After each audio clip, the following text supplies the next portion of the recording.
Isn't that insane? Like how the world has gotten to that, especially at least in this field, in the professional writing and editing field. It's just it's a liability. Like it's a fucking liability to say what you think about a policy, about a About fucking anything, and you have to pretend that this is like his, like, oh, it's always been this way. No, it has not. right. You're like, stop, like, I stop acting like this, like, was something that was written into the style guide or into the company handbook like 40 years ago. It is like this happened like 5 days ago, and you want me to adhere to this nonsense. Yeah. Yeah, that's I mean, that's crazy, but that's where we are. And that's why I was like, I have to do podcasts like this. At the very least, it could make me lose everything, but then again, I always think like, okay, so they won't give me book deals, they won't give me teaching jobs, they won't give me awards. I'm like, well, I'm already not getting those things. Like they're not going to just give I them mean, to, also, like, who you know. says that you're not getting? I mean, you will. Is there? I don't think you're blacklisted. I don't No. think there's a reason why, yeah, of like why you're not getting certain things, Right, except yeah. for I think like what we'll get into. I think there's just like a surplus of people, especially after the blogging boom in the 2010s, who were told that anybody could write, that anybody could do it. Um, yeah, like that. In a way, it was kind of true that like all it really took was savvy marketing, like good search engine optimization. Any like all you really had to have was media and internet savvy. It did not, or even just like great photography skills. And that was also true. You didn't. A lot of these early bloggers weren't really writers at all. They were just Right. very, very good at kind of beating Instagram to its game, like early on. Yeah, and I would, yeah, I mean, I agree with that totally. Yeah, yeah, there are good parts where we kind of, yeah, anybody could do it. Anybody could do this now, but it's also the business model itself is drying up and all that. So yeah, I know it comes off when I talk about it sometimes as yeah, me being more like bitter or that like I'm thinking that like I'm being blacklisted or yeah, I don't think that at all. Yeah, out there listeners. I don't think that at all. I do I understand it's difficult too. Like I've been trying to get books published the last 4 years, and yeah, it hasn't happened. But like that's normal. Like that's the norm is trying for years to get your first shit out there. Like it's not just gonna be like, oh, you have a book, well let's publish it right away. Nobody's gonna do that. Uh, but yeah, I am close. And when you and I have been chatting for a little bit now, and I am reaching that point where I'm close to giving up and being like, well, maybe I should just start like serializing some of the stuff I have on a Substack or like self-publish it or whatever. And I was like, well, you know who I would hire to edit? It would be Sam. It would be you. Yeah. Well, one, because That you're the you only one I know, but like still. I don't think that's true either, but I'll take the compliment.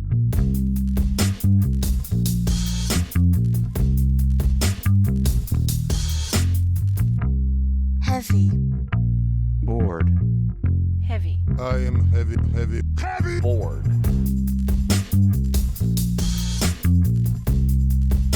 I may say that the male is entirely hostile. No! Inner Resources. life, friends, is boring. We must not say so.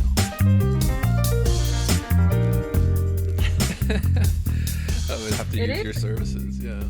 Oh no, but I will say that so one reason I'm sure you remember the freak out over Substack in 2021. So Substack now, like whoever I forgot who their director of partnerships is, but whoever they're doing is doing incredible work. They have brought almost every single person who was ever interesting, any sort of like interesting writer, in any genre, like across like not just media, but I think also just like literary, just authors. A lot of them have Substacks now, and I think as somebody, I think like who is it? Is it Sharman Alexi who is like serializing one of his novels on Substack? Like there are quite a few people doing that now. But I think you remember the freak out from a long time ago, and it was just like, oh my God, like it's becoming a hub of fascism because like they will refuse it, like. Because one of the key tenets was, free speech rules always. Right. And, that free speech kind of like freewheeling culture is what produced some of the first Substack pro people, not just, Michael Tracy, who I work for, but Matt Iglesias is one of the only people to kind of like go from the 2000s blogging boom into Substack. But he went from blogging at Center for American Progress, Think Progress, to doing what he is now. He was one of the first people offered a deal, and then you had Andrew Sullivan, who, you know, he was at New York Magazine during 2020, treated terribly, was given a deal, I believe. I'm not sure. But I think that's kind of what the freak out was all about. All these people who, you know, they're very talented, more senior colleagues, kind of legitimize their position. Like, it was prestigious to work at a certain outlet because you had someone like a luminary working above you, or you had someone editing you that was just, you know, maybe that's what drew you to the place. But then now, you know, when a lot of those people started migrating over to Substack, they, you know, it was like, oh my God. And like, and I kind of get it, because before it was like, you had these people who would be bringing in all these, like, who would be bringing in revenue subscriptions for the parent outlet, and they broke off on their own. And then also you had like people like who I work for, just kind of iconoclasts who managed to stay afloat on their own and contribute and build a life for years, like despite all of the backbiting, despite all of the, you know, like maybe he's too controversial, we don't want to publish him. And he has a massive platform. And it's not because, you know, he's a fascist or whatever. It's because like, or you know, and like, yes, I understand that some of these people can like have very spicy takes, but it's not even because of that. He was able to kind of do that because he was doing kind of like what that article said, the Nylon article, even though he's not an it guy or a literary it girl, he was able to, you know, build an audience like from an unusual method and then use that to springboard into serious journalism. Yeah. Would you say that like obviously there's political angles to why people were freaking out about Substack, but would you say it was more like I think the political arguments against Substack were hysteria? The more real reason that people were upset was the business. That was like the last nail in the coffin of like the old business model for magazines and newspapers, at least. Absolutely, yes. And I mean, I kind of have a scrambled timeline now, but I think around but like at this point, I think like around that time there were, you know, another round of layoffs, and like at maybe HuffPost somewhere, and then another round of layoffs somewhere else. So, you know, while these people who are supposedly, you know, they're publishing wrong speak, they're doing things that you're not supposed to be doing, and all this. And, you know, all these people had kind of built brands, not off of doing that, but like by being original thinkers for decades. They were like, okay, well, fine. You know, this new company came and they gave me a contract like for a year, and they all left. And then, yeah, I think that's exactly what the freak out was. It's like in a time with all these mass layoffs, like some of these young reporters, some of whom are like, I'm going to enter a word in here, some of whom were woke. You know, they're, you know, like their etiquette that they just kind of like sprung on some of these places, it didn't work anymore. Like they didn't have that power over their senior colleagues anymore. And their work was kind of delegitimized because the people who made those outlets great were leaving. So Yeah, absolutely. And you hear, listeners, you hear the voice of our guest today here, giving us a rundown of what you can expect here as we get into this episode of Heavy Board. And welcome to it. I'm Andrew Wittstadt, and I'm joined today by a special guest, Sam, who's come here to talk about Ottessa Moshfegh's My Year of Rest and Relaxation.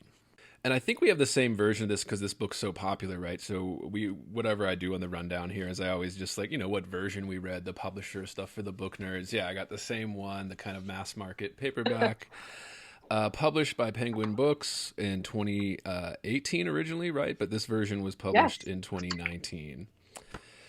And we're going to get into it here today, listeners. And I always like to just kind of start with, you know, your experience with this book, kind of your history with this book or Ottessa or literature in general, you know, just give listeners kind of an overview of, before we even get into the book, really, just like your history of it. Came out in 2018. I kind of hesitated to buy it. At the time I was living in the New York area. I remember seeing it in the window of McNally Jackson, and like a lot of my friends were reading it and they were like, you should read it. But I didn't want to because I had read the blurb on the back of the book, and I thought, okay, I'm not ready for this yet. It's a bit too biographical, maybe. So, so like the protagonist in the book, I also spent kind of like, I had a 6-month period of rest and relaxation, you could call it that, on the Upper East Side in Yorkville, maybe a block away from where wherever she lives. And a lot of these, experiences I remember having. I remember just I could see Carl Schurz Park from my window. I could kind of see Roosevelt Island. And I remember like waking up and seeing the Brearley girls go to school and thinking how old I was and just like how ancient. At the time I had taken, I graduated college a little bit later, and I had to take some time off just to kind of deal with a physical disability. At the time I was subletting this place uptown. And I just remember just kind of feeling numb. I had this vision of like, just like scribbling, like writing, like as the sun was pouring into my like white box and that I was renting. And I thought it was going to be like, the start of a new life. And it really was not. It was more like a purgatory time for me to get organized. So I didn't want to read this at the very beginning because I was like, oh God, like I don't want to think about that time when like I was probably not the greatest friend to some of the people who cared about me, or like when I basically was just like, I was sitting there watching like dopey TV shows and like kind of thinking like, oh gosh, like what am I going to do after this? Like I've got 6 months before I go back to school. I can figure things out. So that's my history with it. But then when I finally read it, I was very stunned. Like I was very impressed. I thought that, so something that I kind of get from a lot of these books that take place in New York and they're written by millennial women is there's always, maybe it's because, Ottessa is a very different author. So she has this kind of like deadpan, unembellished prose, and that made me appreciate it, because usually what you get with these is the protagonist kind of like makes it a point to signal something, like either I don't belong of this culture, of this city, or there's some sort of just like waving, like they break the fourth wall somehow, or they like wink at the reader a bit, like like, well, this isn't me, and like she doesn't do that. It's darkly hilarious, and like there's a lot of like she's sending up a certain kind of culture that was present, in the very like late 90s, early 2000s, but it's just not in your face. And I think that that's what makes it different from a lot of the books released during this time. Oh, absolutely. And I feel the same way. And we were chatting a little bit about, and I want to get to this, about how this book was kind of a breath of fresh air reading it compared to like all the other kind of contemporary novels and stuff that come out. And regular listeners to this will know that I do not keep up with the latest and greatest kind of stuff that comes out. It's just too much for me. So like if something gets a reputation and then I'm like, okay, I'm interested, so I only knew the book by reputation as like, this is Ottessa's big hit. This is her big kind of, she had couple books before this, but this was her big kind of like breakthrough into the mainstream and all that, and everybody talking about her book and her stories, and made her career, I guess you could say, although she had a career before this. But yeah, so I only knew it from reputation. And then, the next question is usually, how did it read for you? Just impressions. I mean, it was, I reread it again before coming on here, and I forgot how just like delightful it is, and just how close that she truly understands, I don't want to say that she experienced it, but she understands that feeling of kind of like being numb, being in purgatory. Like just even like the prose is very like just on the page. It was a very easy read. It was a smooth read. And it, these days I feel like there's a lot of just kind of, I like purple prose that takes me out of writing. Like it's overly descriptive. This was just like, I was very like within like the first couple of chapters or like first couple of pages, or like, I was right there, like in the protagonist, like, badly decorated apartment, like on that Pottery Barn couch, the sweat stains, like with like videos going in the background. Yeah, and I will say, I guess it's uniquely millennial in that way, even though I guess it's talking about a time. If you're hearing this, it's because you are listening to the free public feed of Heavy Board. To get complete, uncensored, uninterrupted, full access to this podcast, become a subscriber at patreon.com patreon.com/heavyboard. That's right, Heavy Board is made possible by subscribers like you. For less than 1 cup of coffee per month, you will receive private access to uncensored, full-length episodes, Jerk Shop, heavy bonus content, subscribers-only AMA episodes, bonus extended interviews, and more. Come join the conversation today at patreon.com/heavyboard. I guess there were some millennials that were approaching like their 20s at the new millennium. Where the generation starts. It starts in 1981, and then it ends with a year after me, 1994. Okay, right. Yeah. So that's like, yeah, and I mean, it does capture something, and I guess the Gen Xers did this too. Like the Gen X writers that were the first ones to kind of talk about that numbness, the kind of disappointment in the things you're not supposed to be disappointed in, like the things you're supposed to be excited about and like looking forward to, and you should be happy, right? Association. Yeah. It's just so it's interesting that the last 2 generations that are, at least that are adults now, and I guess Gen Z is just becoming these adults here. We're the ones that felt this. Like, you never saw like boomers or the silence being like, oh, I'm miserable because everything's just boring. It was like, I'm miserable because I'm in poverty or because of the Great War or like whatever it is, or Vietnam or something. But like here it's just like, everything's great and I'm bored. Like, it's very unique. Yeah, sorry. It is. No. I was going to say, I don't even think like it's very clear that it isn't just because she's bored. It's because that like she was expecting meaning out of things, especially after kind of having this, I guess, tough childhood where there wasn't much of anything.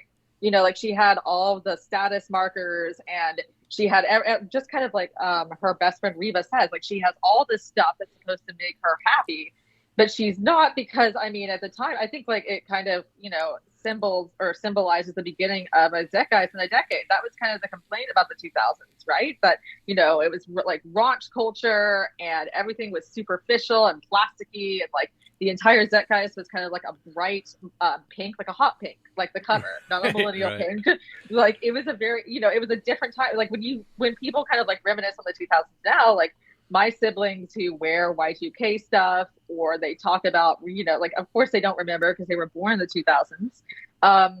I think that like they forget like why we landed in our wretched decade now. It's because, really, because for a long time, I think especially like leading up to 2008, like that was the complaint from everyone. Like everything is too superficial. Everything is just kind of like hard and like shellac. Like if you hit something, it will bounce back at you. It was very much like no one like had any regard for the future, and like the past is just like an afterthought. Everyone was just kind of like going. It was very materialistic decade. I think that she kind of captures that very well. Yeah, absolutely. Yeah, without like being obvious about it, but you just kind of see like how like these people who were born in the early 80s, how they came of age. I think this is something like we didn't experience. Yeah, because I guess at the year this takes place, it takes place from like 2000 to 2001, basically, right? Like, and I guess for me, I would have been in middle school at that time, like 11, 12, the 9/11, I was in 6th grade, Miss Magar's English class when the towers went down, and then they made the announcement, like all that. But yeah, I mean, and I think there's some confusion about it now too. Hindsight's, it's always easier to look back and like, oh, that decade had a lot of numbness to it, even though we kind of are nostalgic for it now, just because everything's so censorious or oppressive in certain ways, and it's unique ways that they're doing that it is in this culture now. But it is like, I think, she's not the first writer to write about that period. Or maybe she was like the first to get a huge, big, popular book from it in recent years. But there's a couple now that I've noticed, like a couple books that have come out recently that are about that year, like the 1999 to like 2001 era. Like people are just like really nostalgic for that time right now. And I guess it's okay. It's 20 years removed, so it makes sense that it's coming back a little bit with trends and things like that. But yeah, it doesn't repeat itself, but it rhymes. I think that might be another. I think I talked about this recently with a friend. Like a lot of what's happening then is sort of happening now, except that we don't like have the same distractions or even culture now. Like if I were Generation Z and we're about to approach a war, maybe, and we're seeing the phrase "axis of evil" pop up again, I would want what we had then versus what we have now. I would want, the auto-tuned pop music and less internet, less social media, so you're not seeing all of this play out all the time. Right. I would want just kind of that. I wouldn't just call it carefree, but just, I don't know what you would call it. Someone called it just like unhinged capitalism, but that just sounds pretentious and weird. But I guess just like a sort of materialism and like apolitical environment that just, shadowed over all of this. Yeah. And I always point to social media, I guess, being the thing. I guess that's the big thing people are reaching, but it's hard to write about this time right now. It's hard. So if she were to set this in present day or, a couple years ago, it's really hard to write about, maybe because of what we're living through being so absurd and so obsessed with, like the political angle first and foremost on all fronts, which is really the issue. And that's, most listeners to this know, like I come at it from that angle, whereas I'm like, the politics isn't necessarily the problem. It's the emphasis on politics that's the problem. It's the putting that before anything else, whether we're talking about visual art, literary art, like any movies, TV shows. That's a forced framework that I'm just desperate to get everybody to see, to be like, we don't have to put the politics first. Like always exceptions for books that are explicitly political, that if it's written into the book or it's in the project or the art piece, of course you have to talk politics, but it just, it becomes first and foremost, and it makes it so that everybody's a little on edge, and it's the tension. It's the tension that everybody feels right now. It's the main source of any disagreement right now is political, and it's just, and especially in the writing world, I think people like to deny it. They like to pretend it's not as bad as it is. Whereas like we're in full blown Red Scare territory, basically, like, and we've been there for a few years now. Like,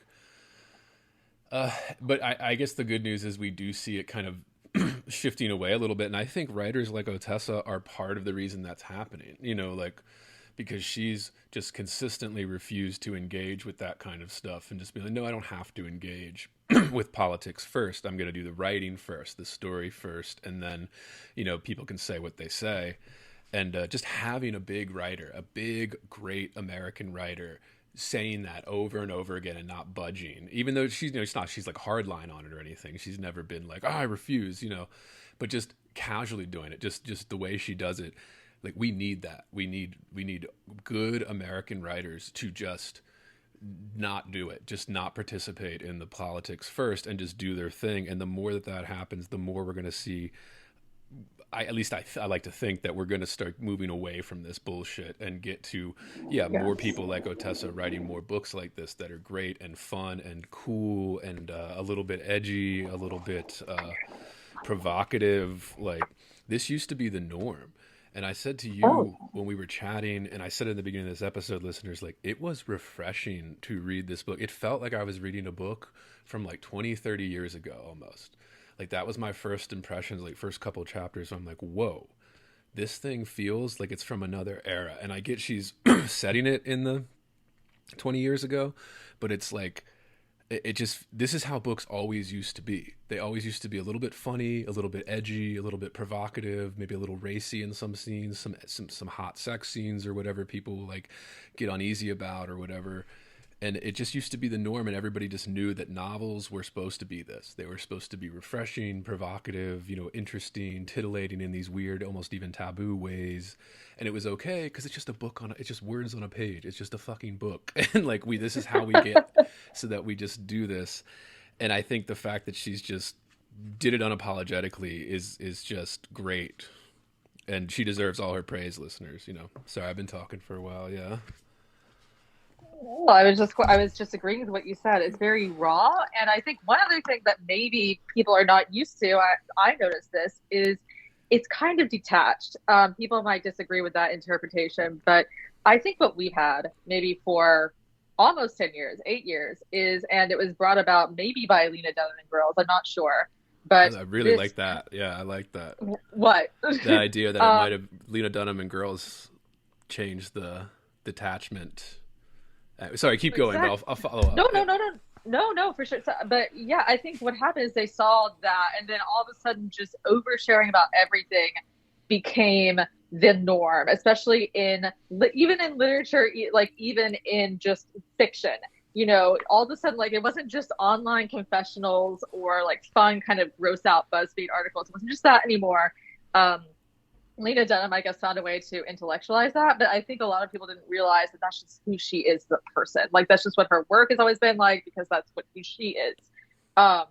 So that's what really kind of struck me. Usually I feel like this would be like a full blown confessional, and like she would just be like, if if Lena wrote this, or if any like one of the crop of other kind of contemporary fiction writers wrote this book, I think you would get that more. You would get, it would be a lot sloppier and warmer. Maybe it wouldn't be cool and detached. And like there's a part where she's describing, I mean, like every time that she describes going into her like sleep hypnotist, basically, it's just completely like you feel like she's watching herself do it. It's very clinical. It's very like it's very crisp and deadpan and just like unadorned. And I can't remember the last time I read anything like that.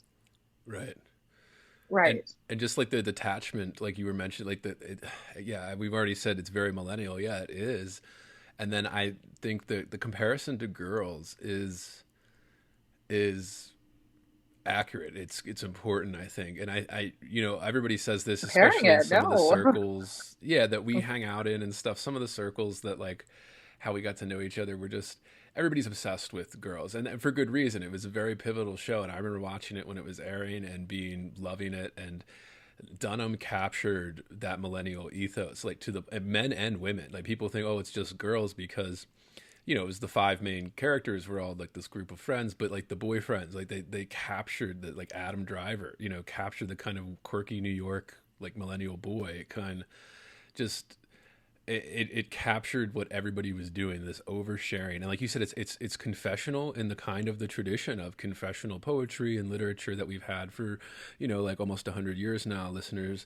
But it's like, it does make it, it's not just that. It's not just like this kind of secrets, or she's telling some deep, dark secret or whatever. She's like you said, almost removed from it in a way to where it's, like the character's almost judging herself too, like as you're reading through the narrator in the fictionalized version. I know, like we do poetry and fiction on this podcast. I know the poets that listen to this know that it's a taboo to assume that the speaker is the writer, right? Like, or the narrator is the writer. So poets are well versed in that. But I know fiction, there's this tendency to always be like, well, it's the writer. She's writing exactly about herself, and it's like, well, not exactly, right? Like she's a little removed from it, and we don't know. Maybe there's pieces that were biographical, but we don't know, And it's bad to assume it, but yeah. There's the first thing I stood out was because it opens on and about her like kind of job in the art world, right? Like the New York visual art scenes, to be specific, listeners, and it's kind of always been a ripe area for satire in literature. Like you go back like several decades and everybody's kind of talking about, like how kind of stupid and ridiculous it is, and all these rich people that have no taste and are just spending millions on like garbage art. And Sam's nodding along and she's like, yeah, I lived it, bro. Yeah, absolutely. And just like one of the descriptions on page 33, first full paragraph on page 33 there, which she's just kind of describing the art cowards that like the main character is disgusted by. I don't know if that's 33 in mine. On 33 in mine, she's talking about, and this is what I actually really appreciated, because I feel like she's the only person to do this honestly and without any sort of like trace of resentment. She's talking about lit rose with air quotes. Like, I feel like this is a trope that I constantly gets rehashed every 4 months about David Foster Wallace and these guys. And I'm just going to say it. Do I like these guys? Absolutely not. I do not like these guys. This is the first time that someone has actually said, or given a valid reason for them. It's not just like, oh God, like they're just so pretentious with their like he walked in wearing like a beanie and carrying infinite, like instead of just like having this image or like just a trope that people haven't experienced. I feel like most people who complain about these guys have never actually, you know, experienced these guys. They just know that they're supposed to dislike these guys. You kind of have this brilliant paragraph, like a brilliant graph in the middle of the page. It's totally true. And the part I was going to read was just that first two sentences. Please do it. The worst was that those guys tried to pass off their insecurity as sensitivity, and it worked. They would be the ones running museums and magazines, and they'd only hire me if they thought I might fuck them. And I was just like laughing to this because it does capture that scene that the insecurity as sensitivity is one of the most, like, I guess I'll call it a truism, because like it captures that kind of, as someone who was a former sad art boy kind of, or that's, you know, teen years to early 20s coming into this scene, she captures it. She knows Ottessa's been around these people, and like, yeah, like you can just, there's something fake about it always. There's something that's like a little bit performative, and it's all about this kind of deep-seated insecurity and blah blah blah, you know, you know, whatever. But yeah, it's why she even says why. And I think it's because I think a lot of these guys, it's not just for the love of books, it's not just for the love of art. They kind of form their identities in opposition to someone else who they always kind of see as their permanent antagonist. And she says that on the page before it. You know, I'll read from it actually. Yes, please. Yeah. All right. So I think in the middle of the page, an alternative to the mainstream frat boys and pre-med straight and narrow guys, these scholarly, charmless, intellectual brats dominated the more creative departments. As an art history major, I couldn't escape them. Like, yes, I think, yeah. Dudes reading on the subway, reading Proust, reading David Foster Wallace, jotting down their brilliant thoughts in a black moleskin pocket notebook. Beer bellies and skinny legs, zip-up hoodies, navy blue peacoats, and army green parkas. Like, it's incredible.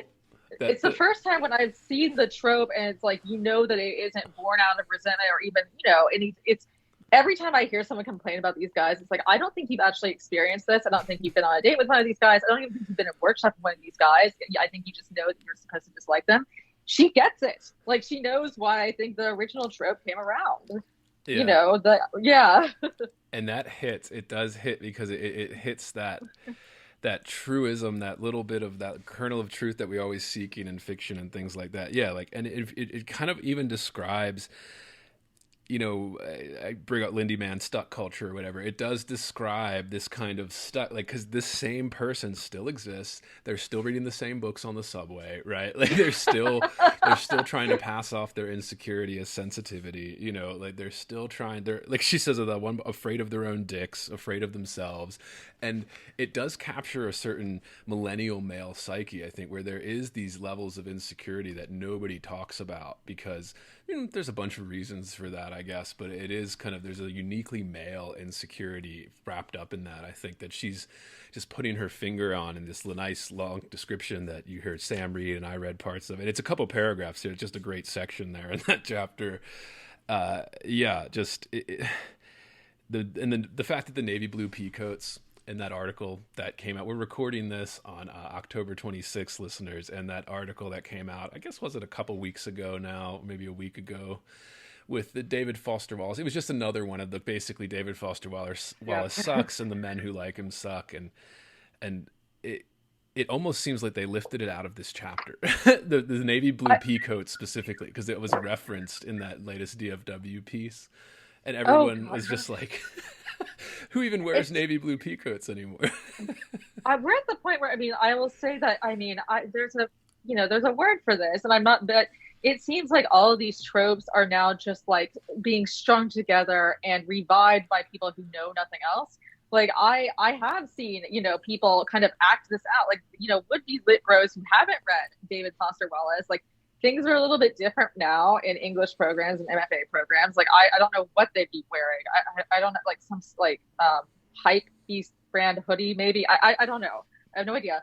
But, you know, I'm thinking of like a 19-year-old, a 20-year-old here, someone about my brother's age. But it just seems like, again, like, I do think they might have lifted this. Like, they know that there's someone, like some of these like women who are on Book Top writing these articles that they're supposed to hate, or someone who they're supposed to define themselves in opposition to, and like, who better than these guys? And I do get it. It's just that, the guy has changed and evolved a bit, and I think that the literary landscape, which people say is very female dominated now, and it is, I think a lot of it actually kind of came about because of these guys. I don't think it was entirely down to some of the women in publishing.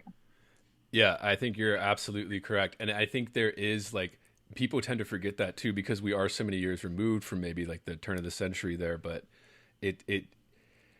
there's always a reaction. There's a reason people are reacting. Even now you see people reacting, like, it's not usually because of nothing, although sometimes it is now with social media and the propaganda that gets spread everywhere. But like, yeah, it's always a reaction. There's something that causes, for every action, there's equal opposite reaction, right? Like, there's just something that happens, and this is true for culture, trends in publishing, writing, art making. Like, there's always a reaction.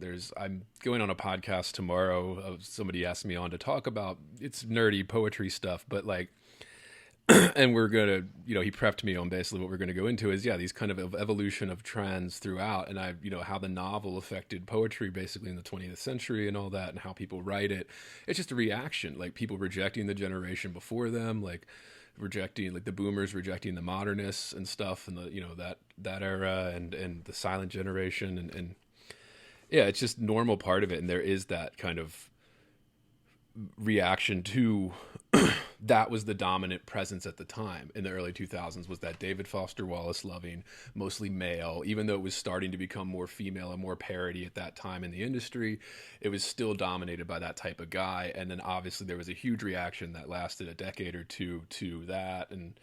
But I always say, like, my friend who I've had on this podcast before, shout out to Lee, listeners, go listen to Lee Madeline's episode here and buy her book.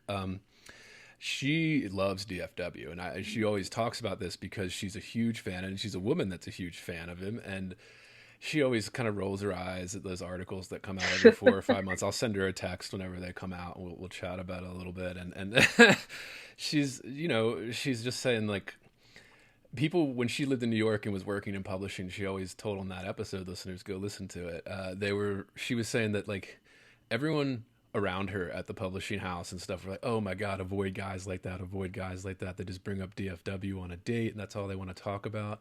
And she just said, like, that never happened to her. Like, she's like, I don't think I ever sat across the table from a guy on a date where that happened. She's like, but for some reason, everyone around me was acting as if this happened all the time. And this was like, I think by the time she was doing that was like 2010, 2011, like in New York, and the kind of the publishing scene.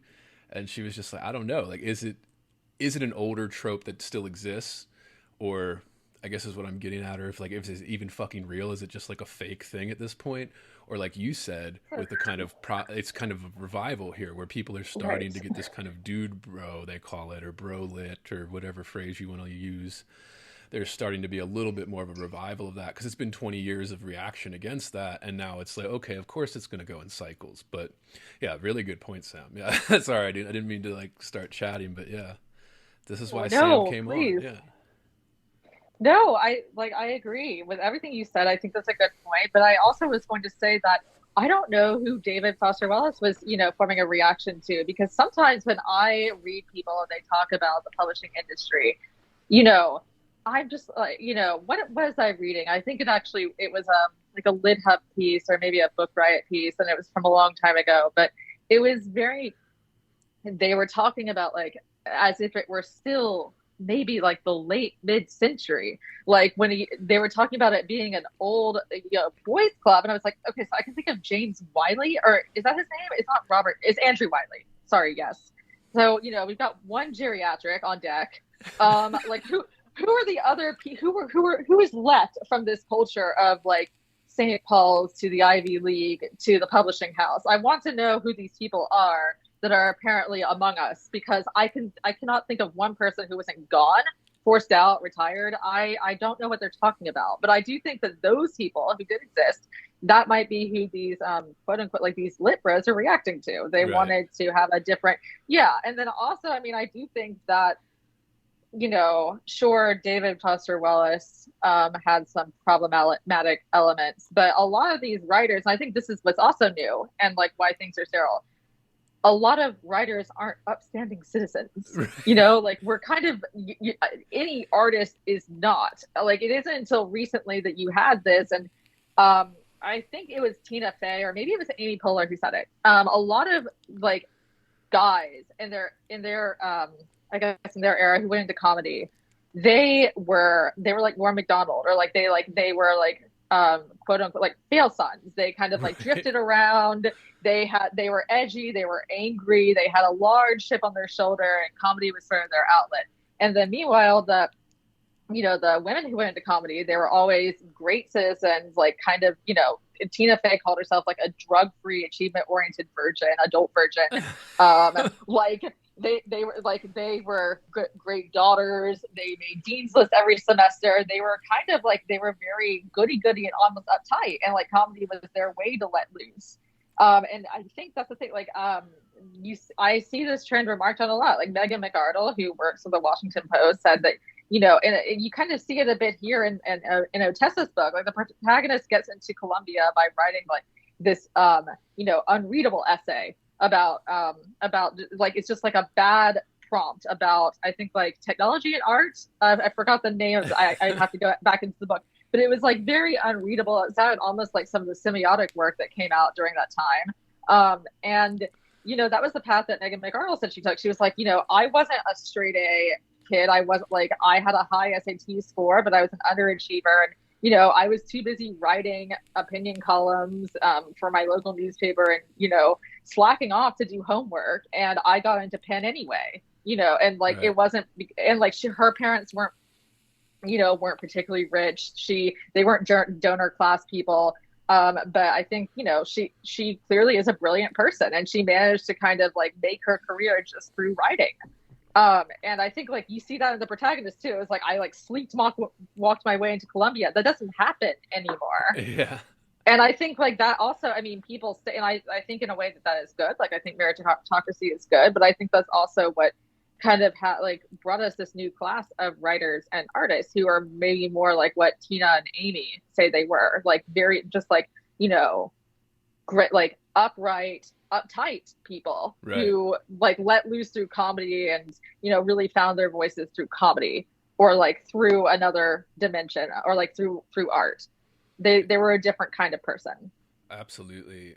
And there is that, and it's become more in the discussion like the last 100 years, basically, or last 50, 70 years, with class and writers and all that, and how it affects, people will be like, oh, if you're a lower class person or you were raised lower class, your family had less money for education and all these things, like, kind of the striver class of people, upper middle class to upper class. If you're hearing this, it's because you are listening to the free public feed of Heavy Board.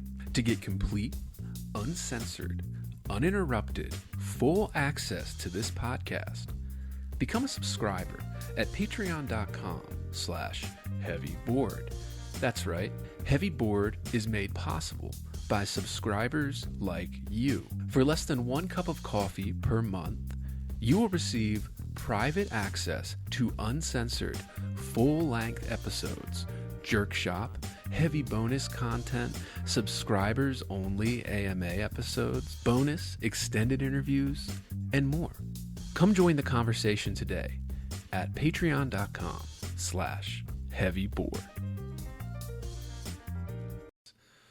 And it just, they're telling me how the lower classes have a harder time getting in, and that's true, but it is also like, it's a recent thing, because I always like to say, like, people look back at the canon and be like, oh, well, all these people were wealthy with trust funds. It's like, yes, they were, because before like 1950, like industrialization, if you didn't have a trust fund, like if you weren't from a rich family or something, you didn't have time to sit around and contemplate life and write these like modernist style texts. Like they were all wealthy from wealthy families because nobody had time. They were like working their ass off, to survive. And more recently, you could be getting in from a lower class, but it's still the same thing. Like it's still the same. Who buys the most books? Well, the middle, upper classes. Like that's who buys the most books. And it just, I don't know. I guess they're just, my point is just that it's always looked at the wrong way when you start twisting these kind of classes as to who's allowed to write about books or characters or different classes of people or anything like that. But you also made a good point about that kind of the anger that these, particularly the Gen X and I think millennial and even I think Zoomers, although it's very repressed in Zoomers here, the anger that a lot of young men have, and it's for no reason. Like there's no good reason for young men to be that angry, but they are. And I remember it very well when my phase of it came through. It says teenage years into your early 20s, you are incredibly pissed, and there's no reason for it, like usually, but it's just I don't know why. And then you find these different things. So I heard a few smart people talking about, the kind of new metal when we were growing up, the kind of corns, the stuff that was coming out, all that kind of rap metal, very angry. Teenage boys loved it, right? Because it was just a place for them to go in and they could just mosh or something, like push people around, and it was fine. It wasn't like a destructive thing. Although I guess some people did get hurt in those pits. There's always the horror stories of those concert pits. You never want to wear flip flops to one of the one of those. You get a broken toe. I remember I was at a Modest Mouse. This is completely unrelated. I was at a Modest Mouse show once, and I love Modest Mouse is my favorite band. Like I fucking worship Isaac Brock. Although I admit their last couple albums, they've fallen off. They're almost 50 now. They're old, but no, but I love them too, and I listened to them religiously for a long time. Yes. Yeah, and they were playing a set, and this was actually in DC. I was at 930 Club in DC because I was still living in Baltimore at the time. And I went with a bunch of friends and my wife. We weren't married at the time, but we were dating still at that time. And it was like all these people, they started playing dance hall. And so I went nuts and started dancing around. That's only like a 40-second like little thing they were doing on stage. And then everybody around me, this one guy's like, "Oh, I'm in flip-flops, man. Like, come on, blah, blah." And I just stopped. And I looked at him. I was a little drunk. I was like, "I don't give a fuck." I was like, "Get in the back.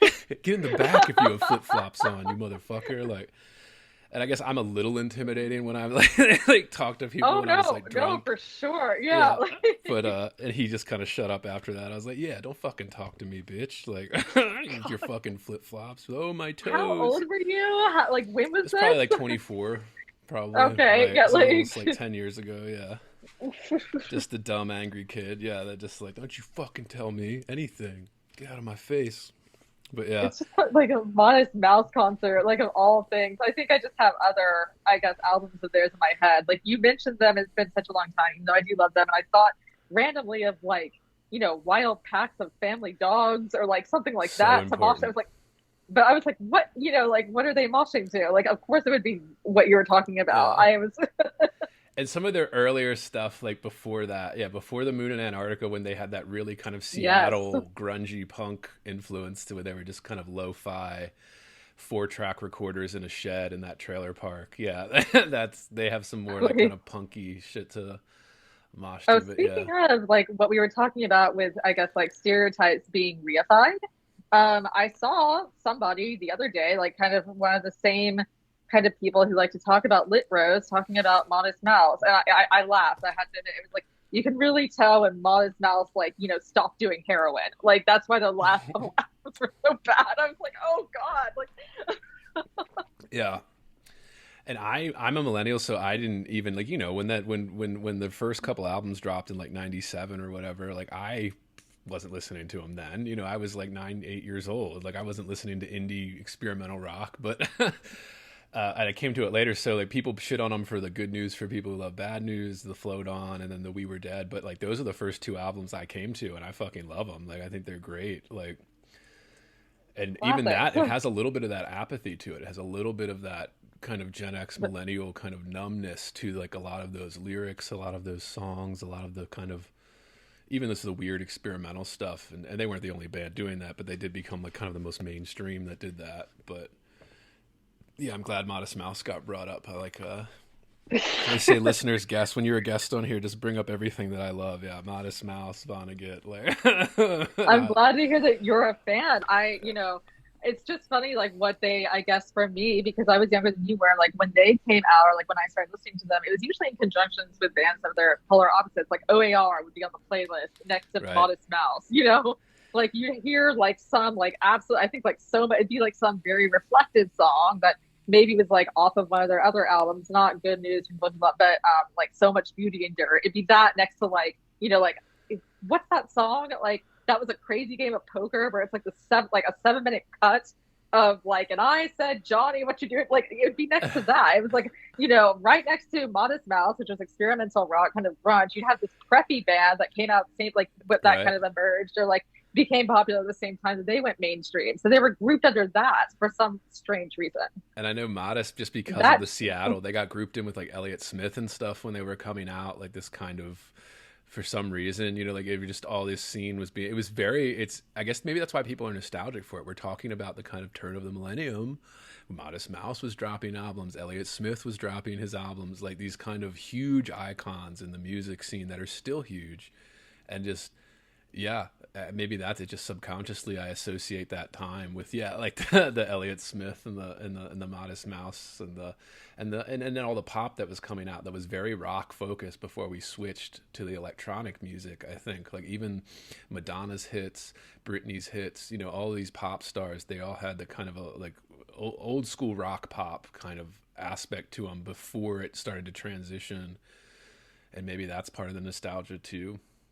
I don't know, but like those songs were just so, I mean, that kind of, I've heard like that bubblegum kind of, I've heard people call it bitchy pop. And it's like, I feel like that's almost disappeared. Like sometimes I think maybe like Rihanna put out some bitchy pop, maybe like a couple albums ago, or like maybe like 2013, like whatever that album of hers was, with like Cake on it. I think that was probably like her bitch, or no, it was Loud. That was her bitchy pop album, maybe. But people kind of miss that, like that kind of just, I think at the time the critique was like, oh, this isn't even music, like it's meaningless, it's just like something bass and I can hear the auto tune. And I think like that kind of is what people needed during a time when, after 9/11 and we were at war and you didn't want things to be just like to feel everything. If you were someone who read like Matt Taibbi back then, and this is why I laugh at people's depiction of him now, you were probably, you were a freak. You like nobody else is doing that, at least in my area. Like you were like, kind of numbing yourself. You were nodding along to like these auto-tune songs in your car. Maybe you were listening to Modest Mouse and whatnot, but then you were probably also reading Taibbi. Like there was a distinct subculture that all that was a part of. And the mainstream culture, like the monoculture, was very, it was not serious. It was not intellectual. That was the critique everybody had. It was mass produced. It was Howard Stern talking about like making borderline like sexual, I don't know, almost sexually harassing people on air, but nobody cared. Like right. Yeah, I like that you bring up Taibbi too. Are you a big Taibbi? I mean, I've always read him, and I'd say that I definitely am a fan of his. But it's just very funny to see. He was one of the very first people to start writing on Substack. Right. And and I actually have I haven't interacted with him before, but he was, I think, like his reporting, like he was like one of the few like gonzo journalists who to really do it in the modern era. Right. Like his Rolling Stone reporting really defined that. And now I think a lot of the people who now slam him are trying to, they're trying to replicate that. They're trying to copy that. But they don't have the element that he had at the time. I don't even think he has that element anymore. It's just a very different, the culture has switched. What are you pushing back against now when so-called counterculture is mainstream and nerdy, like different people took it over. Yeah. Oh yeah. I like that you say that too. Like the nerdiness. My favorite Taibbi era is the pre-Rolling Stone era. And again, I wasn't reading it at the time because I was too young, but like I give my students this essay almost every year here. I do change it up, but his one about why sports are for losers that he wrote for like Men's Journal, in like 2004 or something, like 2002 or something.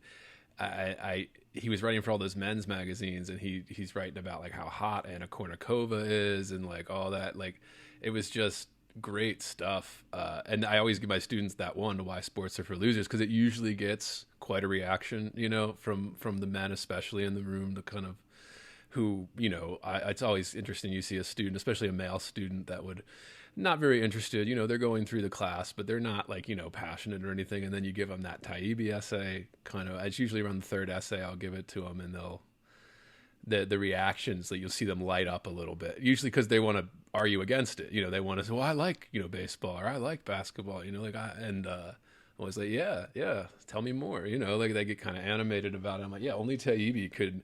And, Taibbi's a huge sports guy, loves sports. And then, but he just wrote this great kind of piece, 25 years ago, and it still holds up. It's great. Yeah.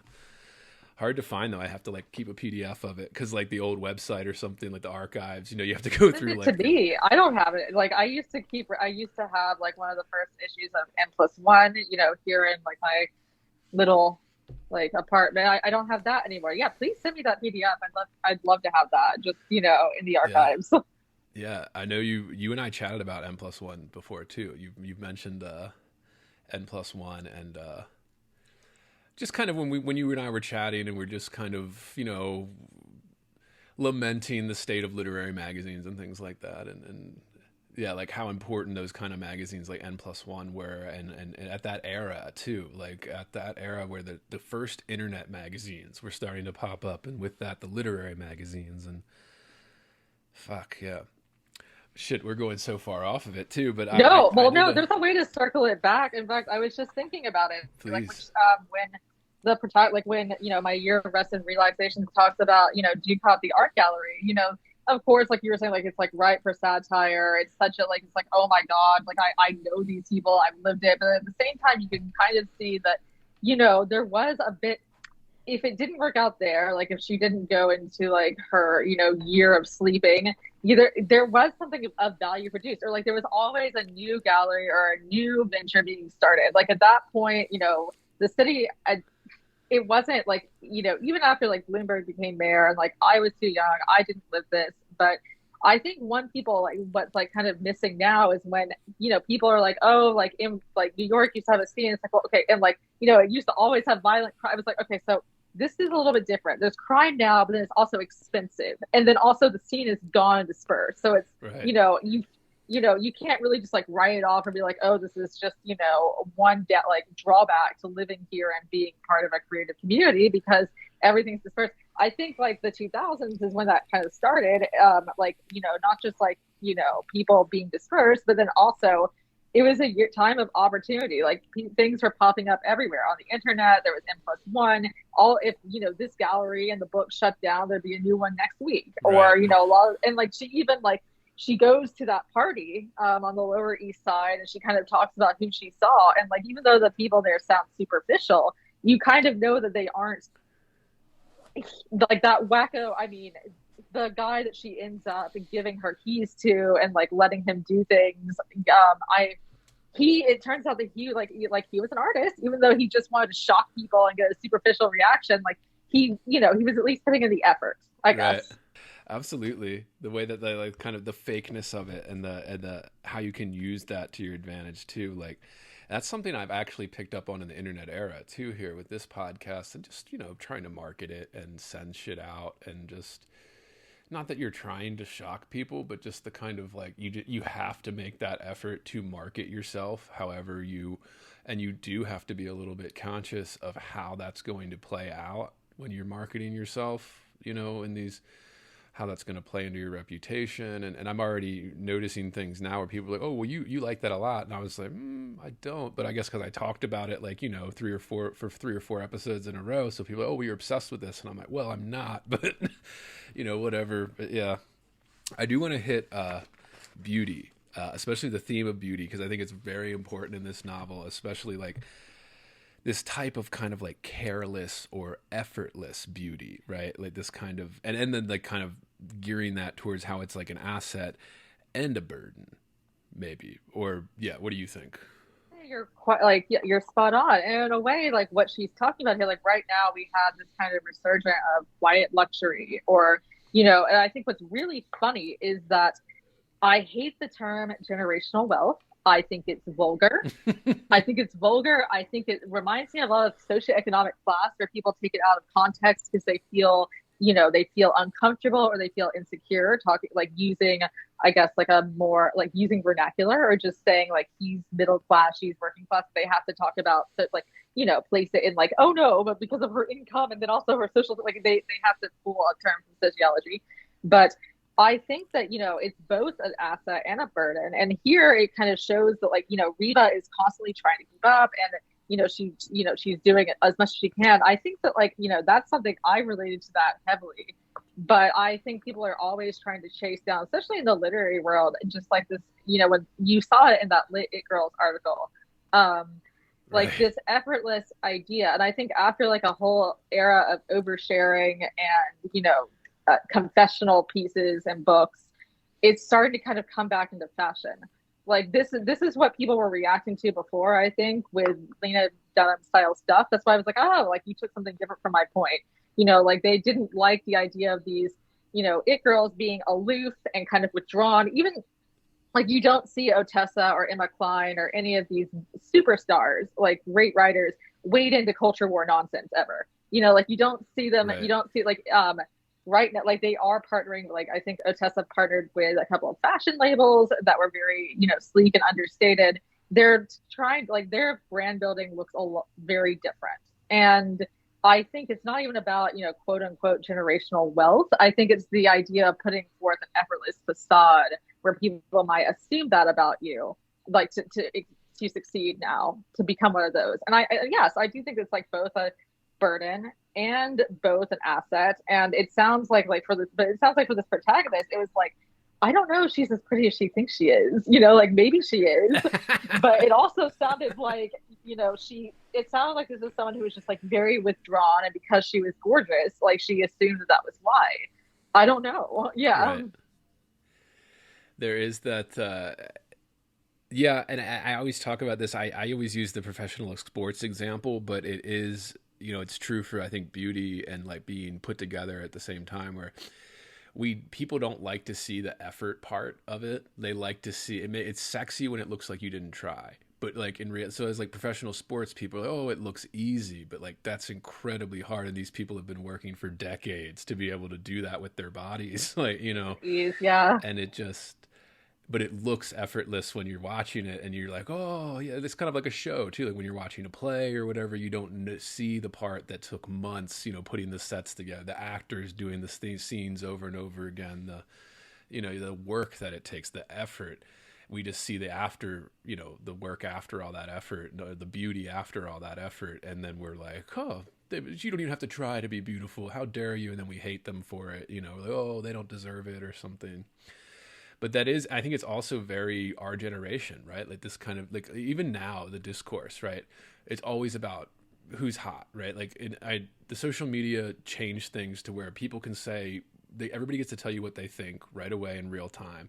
And that includes, they get to say, ad hominem or talk about your appearance in real time. Like that can be used against you in a lot of different ways. And it just, the hyperfixation of it, like maybe we're more fixated on it now than we've ever been. Like, I don't know if that's just my bias, what I follow online, but I think it is important, and it's to this story and to really Ottessa's overall body of work too, right? Like the beauty is a big part, and I guess kind of female coded to some extent, but it's becoming more not just female either, because there's a lot of men that put a lot of effort into that, the fillers that men are getting in their faces, and hair transplants, and I do know a little bit about this, like the kind of manosphere stuff with you see these men, who's taking steroids, who isn't. Hey, would you believe there's still an extra hour of conversation left? Well, there is. And if you want to hear the full uncensored episode, you need to subscribe at patreon.com/heavyboard, where you will receive full uncensored episodes like this without any interruptions, ads, or anything else. And that's for subscribers only at patreon.com/heavyboard. So, what are you waiting for? Subscribe today and join the conversation.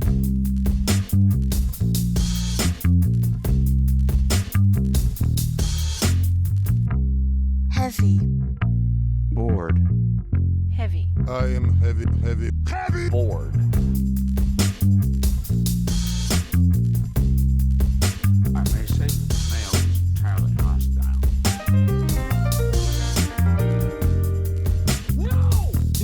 Resources.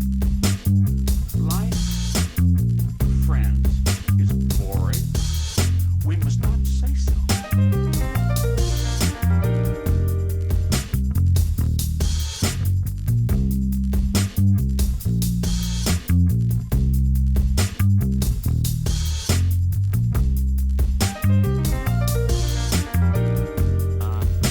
Are you radioactive now? Inner. Resources, American resources. Being bored, Some activities are intentional, right? it shows such a lack Heavy. of gratitude for life. Bored. I aspire to boredom, I Heavy. should say. Bored. Heavy. I am heavy. Bored. Has you the night sweats and the day sweats, pal? Pal, I do.